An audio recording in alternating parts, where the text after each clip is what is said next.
ভোলার চরপেশন উপজেলায় ওসমানগঞ্জ ইউনিয়নের উত্তর ফেশন মডেল মাধ্যমিক বিদ্যালয়ের আয়োজিত ফুটবল টুর্নামেন্টের আজকের খেলা। প্রতি বছরই এই বিদ্যালয়ে ফুটবল টুর্নামেন্ট আয়োজন করা হয়। এই বিদ্যালয়ের শিক্ষকরা এখানে বাইরের কোনো ফলাফল নেই, সব স্কুলের অত প্রতিষ্ঠানের সকল ছাত্রদের নিয়ে আয়োজন করা হয়েছে এই ফুটবল টুর্নামেন্টটি। মোট 5টি দল করা হয়েছে 6 থেকে 9 পর্যন্ত এবং প্রতি দলে 11 জন করে খেলোয়াড় রাখা হয়েছে। আর সবাই কিন্তু প্রতি শ্রেণীর পোলাপানি কিন্তু খেলে, ছাত্ররা 6 থেকে 7 আবার 8 থেকে 9 এভাবেই প্রতি দলের প্রতিপক্ষ এভাবে খেলা আয়োজন করা হয়েছে। এক ক্লাসে একটি করে দল রাখা হয়েছে।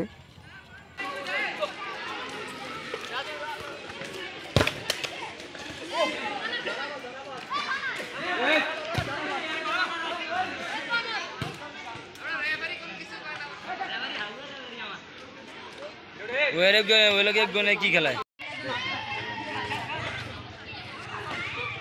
আলার বালার কিছু বলি বাপ আছে না আউলো লোক খেলুন না দেল ওর দিতে বল যায় না ওই আটকা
এর চেক করা হবে।